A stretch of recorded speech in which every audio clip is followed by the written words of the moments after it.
Bagi yang tidak punya logika, skip aja. Profesor Din Syamsuddin kabarnya mengundurkan diri dari Majelis Wali Amanat ITB, Institut Teknologi Bandung. Ini disampaikan pimpinan ITB sendiri, walau keputusan resminya belum keluar. Mereka yang anti Jokowi dengan segera berteriak. Menurut mereka, ini menunjukkan rezim Jokowi mengintervensi kampus, tidak menghargai kebebasan akademik, represif. Ini disuarakan oleh misalnya Rocky Gerung, Jumhur Hidayat, Syahganda Nainggolan. Mereka menuduh Din dipaksa mundur karena terlalu berani mengkritik pemerintah. Buat saya ini serangan ngawur. Desakan agar Din Syamsuddin mundur datang dari para alumni ITB yang bergabung dalam gerakan anti radikalisme atau GAR. Mereka menulis sebuah surat permintaan kepada Rektor ITB agar Din mundur dari MWA dan surat itu ditandatangani 1.335 lulusan ITB. Masa sih 1.335 alumni ITB itu di bawah komando pemerintah? Rasanya sih tidak. Dan bukan kali ini saja GAR mendesak agar Din mundur. Tahun lalu, pada 5 Juli 2019, mereka sudah pernah mempersoalkan keberadaan Din di MWA ITB ketika Din berkomentar pedas terhadap Mahkamah Konstitusi yang menolak gugatan kubu Prabowo untuk membatalkan hasil Pilpres 2019. Ketika itu Din memang tiba-tiba menyatakan ada ketidakjujuran dan ketidakadilan dalam proses pengadilan di MK yang memutus sengketa Pilpres. Banyak fakta dan dalil hukum yang tidak didalami, kata Din. Karena itu Din menyatakan hasil keputusan MK tersebut mewariskan cacat moral dalam kehidupan bangsa dan masalah dalam kepemimpinan negara.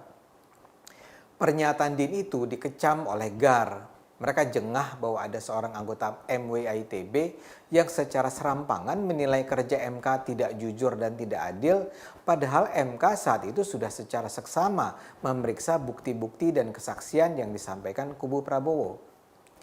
Jadi GAR Iluni ITB ini bukan organisasi abal-abal karbitan yang baru saja dibentuk pemerintah.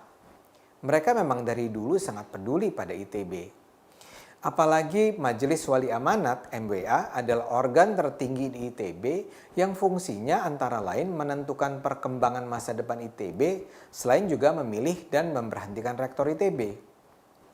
Kehadiran Din di MWA tentu sangat mengganggu ITB. Dalam surat desakan agar Din mundur, GAR menyatakan kehadiran Din di MWA merugikan nama baik ITB serta merusak hubungan baik ITB dengan pihak-pihak eksternal. GAR menganggap agar ITB bisa berkembang dengan pesat, MWA ITB seharusnya terdiri dari orang-orang yang berintegritas, yang unggul, visioner, memiliki nasionalisme tinggi, dan menjunjung tinggi kepentingan bangsa Indonesia dan NKRI. Inilah yang dianggap tidak dimiliki Din. Dalam surat desakan kepada MWA, GAR memberi sejumlah contoh pernyataan Din yang bermasalah. Misalnya saja pernyataan dia tentang keputusan MK pada Juli 2019 yang tadi sudah saya sebut. Tapi selain itu GAR juga mengutip pernyataan Din dalam sebuah webinar bahwa pemerintah Indonesia sudah menjelma menjadi pemerintah diktator.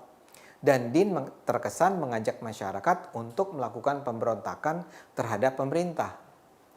Begitu juga GAR mempersoalkan pernyataan Din bahwa di bawah kepemimpinan Presiden Jokowi, pemerintah Indonesia memberikan ruang gerak bagi berkembangnya paham komunisme serta membiarkan komunisme tumbuh tanpa melakukan tindakan apapun juga.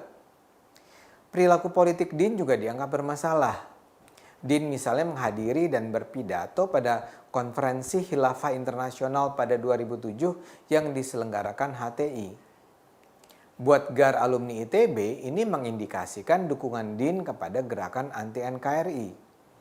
Jadi, desakan dari GAR ini tidak bisa secara simplistis dilihat sebagai indikasi kerepresifan pemerintah.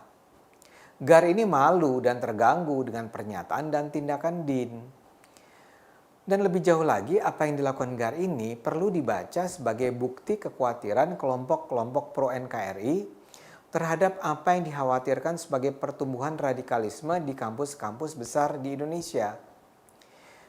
Pada Agustus tahun lalu, sekitar 1.000 alumni ITB membuat surat terbuka agar Rektor ITB secara tegas mengumumkan bahwa ITB menolak penyebaran gerakan radikalisme. Surat terbuka itu jelas terkait dengan semakin terungkapnya bukti-bukti yang menunjukkan bagaimana gerakan-gerakan pro-khilafah, syariah, negara Islam menguat di perguruan tinggi. Badan Nasional Penanggulangan Terorisme (BNPT) memang berulang kali mengingatkan bahaya tumbuhnya gerakan-gerakan radikal di kampus-kampus Indonesia. Sebuah survei dari Setara Institute tahun lalu juga menunjukkan kelompok-kelompok negara Islam ini selama 1-2 dekade terakhir secara berkelanjutan dan sistematis berhasil menguasai gerakan mahasiswa dan menginfiltrasi birokrasi kampus di ITB, di UI, IPB, UGM, dan banyak universitas terkemuka di Indonesia. Kelompok-kelompok tersebut diketahui memecah belah kampus dan mendangkalkan tradisi akademik di kampus-kampus terbaik.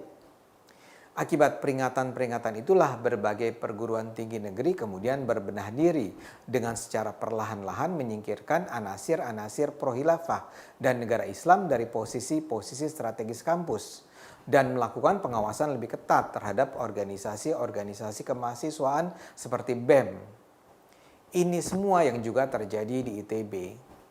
Jadi dapat dikatakan GAR ini merupakan simbol perlawanan terhadap radikalisme Islam di ITB. Masalahnya orang seperti Din ini dianggap sebagai contoh perwujudan nyata dari ancaman tersebut. Din yang dikenal sekarang adalah sosok yang sudah berubah dari Din di masa lalu. Din dulu dikenal sebagai tokoh Muhammadiyah yang menyuarakan perdamaian dan keberagaman. Tapi kini mungkin karena perkembangan politik dia sudah banyak berubah. Kehadirannya di acara konferensi Khilafah Internasional akan terus dikenang sebagai bukti dukungan Din terhadap konsep khilafah dan negara Islam. Apalagi dalam pengkubuan politik pasca 2014, Din semakin terlihat dekat dengan kubu Islamis intoleran pendukung Prabowo yang mengusung tema-tema pro negara Islam. Dan secara hampir tidak terelakkan, dia pun menjelma menjadi tokoh anti Jokowi. Sayangnya, dia tidak menampilkan diri sebagai kritikus yang intelek. Contoh serangannya terhadap keputusan Mahkamah Konstitusi yang tadi disebut GAR adalah salah satu contoh terbaik. Kalau saja kritiknya disusun dengan argumen matang, mendalam, sistematis, mungkin orang akan menghargai kritik Din. Tapi dalam kasus ini, sama sekali tidak terlihat kedisiplinan berpikir yang melandasi kritik Din. Dia menjadi seperti kadrun-kadrun lainnya, asal kritik dan nyinyir. Buat saya sendiri, kegalauan GAR itu memang sangat masuk akal. Saya bahkan punya contoh-contoh lain tentang Din.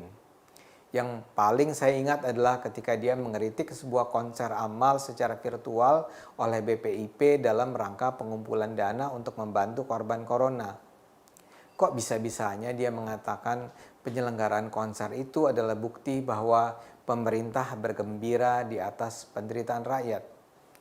Begitu juga di sebuah opening speech, sebuah webinar tentang pemakzulan presiden, dia dengan sembarangan menyatakan bahwa menurut teori politik Islam, pemerintah Indonesia sudah memenuhi syarat untuk dimakzulkan tanpa memberikan argumen yang melandasi kesimpulan itu. Kalau yang bicara begini Rizik Syihab atau Tengku Zulkarnain atau Felix Xiao mungkin bisa dimaklumi. Tapi kalau yang bicara begini adalah Profesor Dr. Din Syamsuddin, ini tentu terasa memalukan. Jadi buat saya sangat wajarlah kalau para alumni ITB mempersoalkan kehadiran Din di MWA ITB. Kalau saja Din hanya jadi dosen biasa, mungkin nggak jadi masalah. Yang jadi masalah, ini adalah Majelis Wali Amanat, sebuah organ yang sangat penting dalam menentukan kemajuan ITB di masa depan. Jadi rasanya gerakan anti radikalisme alumni ITB ini sangat layak didukung. Mereka bersuara pasti bukan karena pesanan. Mereka sekedar menggunakan hati nurani dan akal sehat. Dan percayalah, dengan akal sehat, negara akan terselamatkan. Kalau masih punya logika, jangan lupa subscribe, like, share, dan bunyikan loncengnya.